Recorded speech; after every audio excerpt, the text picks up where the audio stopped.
Hey everyone, and welcome to the Balanced Bodies Blueprint. I am your host, Vinny Russo. And I'm your co-host, Dr. Eryn Stansfield. And we're shifting gears from all the conventional fitness narrative you hear on most fitness podcasts, as our main emphasis lies in preventative healthcare, adopting a holistic approach to nutrition, and challenging the traditional views on various fitness topics. Our mission with this podcast is to provide you with the information you need to achieve optimal health. And on today's podcast, we are going to be talking about the 3 pillars that you need to focus on in achieving your best body. Now, this is going to be a solo episode. My partner in crime, Dr. Eryn, is pretty busy. That's what you get when your partner is a physician. So I'm going to be doing this by myself. I'm going to be going over the 3 pillars that you need to achieve your best body. But before I do that, I want to give a quick shout out to our sponsors, Legion Athletics, for giving science-backed supplements. If you want 20% off your first order, use the code RUSSO, RUSSO. And if you ordered with that already, then you get double the Legion points after that, which can be used towards like Legion Cash towards a product of your choosing. So today it's going to be a shorter episode, as this is a solo episode.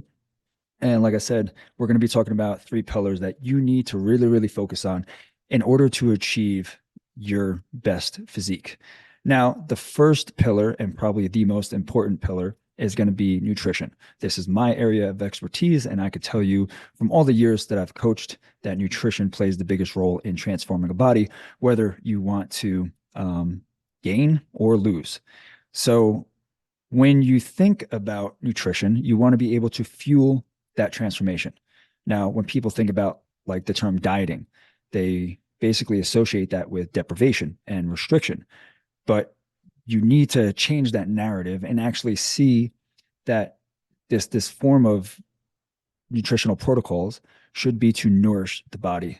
And you should do this with foods that show love to your body more often than they do not. This doesn't mean that you have to stay away from foods that wouldn't fit in a quote unquote diet plan, right? But you need to really focus on what foods will give your body the most nutrients more times than you actually do not consume them.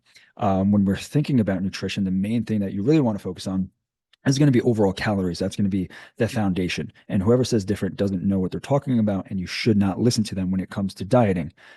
But the second most important is going to be protein. And you want to be able to prioritize your protein. Now, protein is going to help be like a building block for muscles. And it's essential for strength training, and it's basically essential for having a very, very good physique. So you really, really want to prioritize protein, and you want to aim with a good sort for a good source of protein, and lean protein sources like chicken breast, fish. If you're vegan or vegetarian, you could go seitan or tofu. You could throw some beans in there. I don't really like to say that they're a protein source, but I get it. For vegetarians, it might be one of your best options. Things even like Greek yogurt. Right? You want to aim for really, really high quality sources of protein to fulfill your diet, because it's going to have the highest thermic effect of food, which basically means that it takes a lot to break it down in your body. It's going to be one of the most satiating foods that you can have, so you're going to feel fuller longer. And like I said earlier, it's going to help with building muscle. So you want to have a focus on your protein intake, and you want to stay consistent with it. Now, you need to track in order to figure this out. So this kind of goes into like another element of this whole nutrition pillar, because you need to track to know where you are. So with that, you got to think of it like a GPS. In order to know the best route for the destination, you have to know your current location, right? So when you're doing this, you have to figure out, well, are you even eating enough food to, let's just say, go into a dieting phase? Do you have enough water to empty from that cup? Because if you do not, you're setting yourself up for disaster. And if you don't know where you're at, you need to figure that out. So this facet of this nutrition pillar that I'm talking about, tracking to know, you need to track your calories. You got to track your food just to know if you're even eating enough. Because like I said, if you're not eating enough, you're setting yourself up for disaster.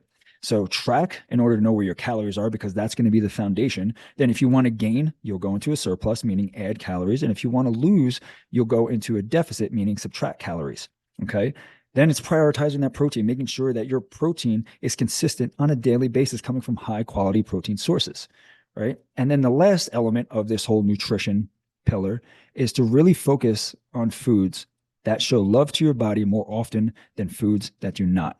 So when you're thinking of this, just think of very, very nutrient dense foods. So, for example, fruits, vegetables, like I said earlier, lean proteins, whole grains, fats like avocado, olive oil, nuts, all foods that are packed with nutrients, right? Think fiber, think antioxidants. Think about foods that when you eat, it's like helping your body out. Now, that doesn't mean that you have to refrain from foods that don't show your body love, because there's also a quality of life aspect that comes into play, right? And as I said earlier in the beginning of this pillar, it's not so much about restriction and deprivation. It's more or less just making mindful decisions. Okay. So with this nutrition pillar, know where your calories are at and know where to go with that. Okay. There's a million apps you can use on the internet to help you figure that out.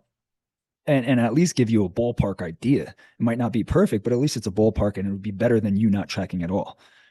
Then it's about prioritizing the protein intake and making sure you're not only getting enough, but it's coming from high quality sources. And then when you're building out your diet plan, just make sure that you have a lot of food that shows a lot of love to your body, right? With your indulgences here and there. The more efficient you want to be with your results, and whether that's a gaining phase or a dieting phase, the more you'll have to focus on having a higher percentage of those foods in terms of making up your entire diet. Okay. So pillar number one is definitely going to be the nutrition and making sure that you are fueling your transformation. The second pillar is going to be your training. And in order to see results with training, you have to understand that you need to challenge yourself, right? You could almost gamify it to see how much better you could get every time you go to train a specific body part, or go to, if you're into CrossFit, doing the workout of the day and, hitting new PRs or hitting a new best time, things like that. Like, it's not just about showing up and getting to the gym. That's the first part. And that's great that you could get there, but it's about pushing yourself and challenging your body to actually grow. See, in order to build muscle tissue, in order to get better at a specific movement, or to enhance or increase your performance, you need enough stimulus, which comes through, in my opinion, intensity, to cause your body to respond. If you don't have enough stimulus, if you are one of those people that go into the gym and kind of go through the motions and go through the movement, I'm glad that you're actually going and you're doing some form of, I'll call it an active recovery, but you're not causing any real stimulus to have your body say, hey, I need to respond to this. So the best way to do that, honestly, is going to be through strength training. Like lifting weights is not just for bodybuilders. If you look at most of the social media content out there today about lifting weights, it's actually really good for longevity too, right? Resistance training in itself is going to help you build muscle, which will then increase your metabolism, so you can actually handle more food per day the more muscle you have on. And it also increases your overall strength and functionality, right? It's like having someone that's, in their mid to late 60s, and you're having them do chair squats. That's a functional movement because they have to get up and down out of the chair. You don't want to be at that age to where you can't even get up out of your chair. You need someone to help you up. So you want to have that muscle to be able to allow you to stand up from a chair. Muscle mass is a good thing.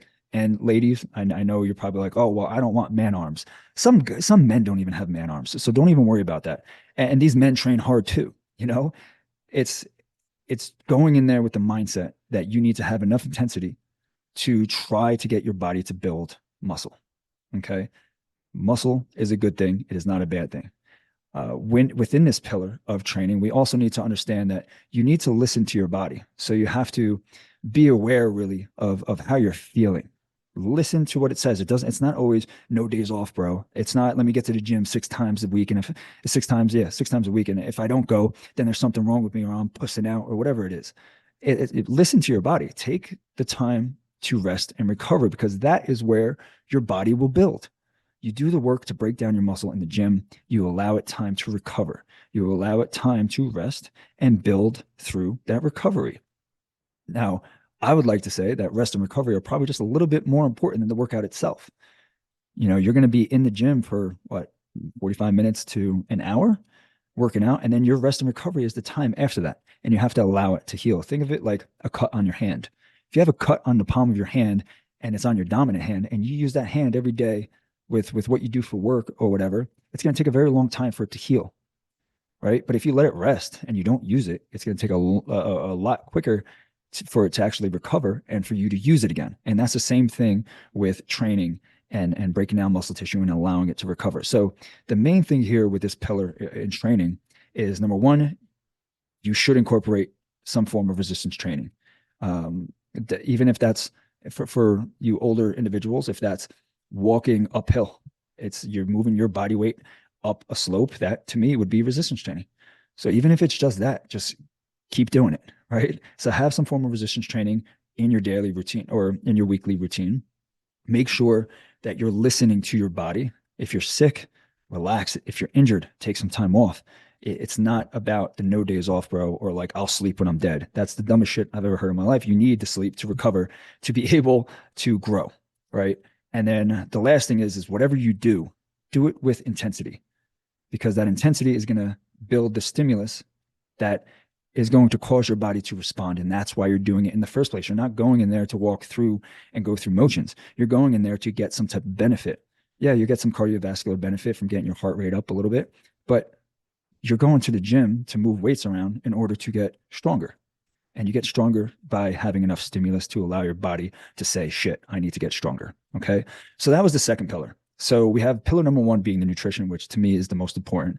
Pillar number two is the training, which, remember, this is about building your best body, right? And we want muscle mass. We want to increase the muscle mass in order to say that we are building our best body. And then the last pillar is not sexy, but it's extremely important, which is consistency. And that is going to be the key to all of your successes, because if you train with intensity, but you're inconsistent with it, you're not going to get anywhere. You could train. All right. So what are you going to train with intensity one day out of the month? That's not consistent, right? If you're focusing on your nutrition and you're not being consistent with it, you're not going to get anywhere. You're not going to out train a bad diet, plain and simple. So with consistency, I want you to focus more or less on being 80%, 100% of the time, rather than trying to be 100% and you only hit 80% of that full time being at 100%. Right. So let me say that again so it makes sense. Focus on being 80%, 100% of the time, rather than 100%, 80% of the time. Now, you got to think about too, with consistency, you cannot sit there and think like, all right, well, I'm going to do X, Y, and Z and expect results to happen very quickly, or expect these overnight results. It is a long haul game, right? Building your best body is going to be it's going to be a journey, and it requires a lot of consistent effort and a lot of dedication, right? So when you're going to tackle this and you're just starting out, focus on small steps. Focus on those small steps taken over time. You don't want to try to do too much too soon, because that's most likely going to overwhelm you and it's going to get you frustrated and you're probably just going to give up. And that's usually what happens. I mean, I've been coaching for over 13 years now, and this is what I see happen with some people. Right. And they come to me and I have to kind of walk them through, like, let's do a couple one to two variables at a time, not everything at once. That's why you get these people that are on like the New Year's resolution and they try to change everything all at once, and it lasts till February because they're highly motivated. That motivation is sky high and it dwindles by the time February comes around because it's just way too much for them to handle and they realize they can't stick with it. So then they give up. Right. So you want to start with small, achievable changes that you can maintain over time, and then you build on that momentum. So if that's getting up early to go for a 30-minute walk and staying hydrated, right? You focus on those two things for a couple of weeks, maybe even a month. And then you add to that, because then it starts to get into routine. It starts to become habit. It starts to become second nature, right? So then you take those little small things and then you add something small on top of that. So now it's like, I'm hydrated. I get up and do it for a morning walk every morning. I'm good. Now let me focus on making sure that I have protein with every meal. And you start just adding these things over and over. And over time, like I said, it becomes second nature and it actually becomes part of your routine. You also need to be pretty damn patient with yourself, right? Like if you're not happy with your body right now, I want you to think about how long you've been doing the things to get you to where you are right now. For some people, I mean, it's been like a decade, right? Some people were these great athletes in high school. 10 years later, a few boyfriends, girlfriends, maybe a marriage, and now you don't like the way you look in the mirror. You can't expect to reverse that with a 6-week challenge that some of these coaches are putting out there. It's not going to work. Yeah, you might lose the weight, but what do you do? What do you build it? Like, what do you build off of with that? All right, you lose 10 pounds in 6 weeks. Great. But where are you going from there? You're just going to go back to the habits that you've built over that decade, more so than any type of habit that you built over those 6 weeks, right? It takes time to see significant results, right? It takes time to see sustainable results. So focus on these small things, celebrate yourself with those small wins. One of my favorite things to do is to tell clients, like, hey, reward yourself. You want it, you wanted a pair of Nikes, or you wanted, some new headphones. Set yourself a goal. When you achieve it, go fucking get it, right? Because that is a little bit of extrinsic motivation that will help push them forward and help keep that fire lit, even if it's dwindled down. Still have a little bit of that fire left, right? So celebrate these small wins. If you have any setbacks, don't just see it as a failure. It's there. We don't have failures. We have all learning opportunities. So you learn from those setbacks. Well, what happened? What did I do that caused me that caused that setback? What can I learn from? What can I do differently so I don't hit that setback again? Right? And you learn as you go. It's all an evolution. And then what happens is you stay consistent. You keep moving forward. Right? By making fitness a part of your lifestyle, you don't need to have that next sexy temporary fad that comes on social media. Right? You don't need to drink that next, I don't know, homemade concoction from your fridge because some influencer said to drink it and it's going to burn belly fat. You don't have to do that. You treat your body and your health with the respect it deserves by incorporating mindful eating practices, by incorporating daily movement, by incorporating a form of exercise into your routine. And over time, you stay consistent with it and you make those habits and they become part of your routine. They become secondary nature because you had the discipline to keep that going and the consistency over time to allow it to become part of your life, right? So I need you to remember that building your best body is going to be a journey, right? And that requires a combination of these three pillars where you're nourishing your body with what your body specifically needs, not what someone tells you to do. Focus on what you like, your preferences, what you need, what you could deal with, what you can handle, and you take it from there. Then you challenge yourself with enough stimulus to actually get your body to respond the way you want it to respond. And you stay consistent with that over time. These efforts stay consistent. And doing all that requires patience. It requires dedication, but it also requires a belief in yourself that you actually can do this. And if you have trouble with believing in yourself because you seem to start and stop all the time, you got to just, one, take a step back and look at what you're doing and see what you could change, or maybe what's too much, or like where is the crack that you're falling through? Like, why is it there? Or you got to reach out to someone that can help. All right. Our company does this, but you don't have to go with Balanced Bodies. You could find a coach that you really trust. Maybe there's someone online that really, really speaks a message that you really enjoy. Maybe you reach out to them and ask for help. Right. But just understand it's going to take a little bit of time. But if you have those three pillars down, the nutrition, the training with enough stimulus, and staying consistent with that over time, you will achieve the best body that you have ever had. So on behalf of Balanced Bodies, we just want to say thank you for joining us on this episode of the Balanced Bodies Blueprint. We are committed to bringing valuable content. And if you enjoyed today's episode, we'd greatly appreciate it if you can take a moment and like it and leave a 5-star review. On Apple, just go to the show, scroll down to the bottom and rate it there. If you're on Spotify, go to the show's page, click the 3 dots, and you can rate it there as well. And if you believe in the power of knowledge, share this episode on your social media to try and get the information out there to as many people as possible. And as you navigate your own path towards better health, remember that Balanced Bodies is forever in your corner. See you all next week. The podcast content may include discussions of medical topics and health-related information. However, the information provided should not be considered exhaustive or complete, and it should not be relied upon as a substitute for professional medical advice or treatment. Always seek the advice of your physician or other qualified healthcare providers with any questions you may have regarding a medical condition or treatment.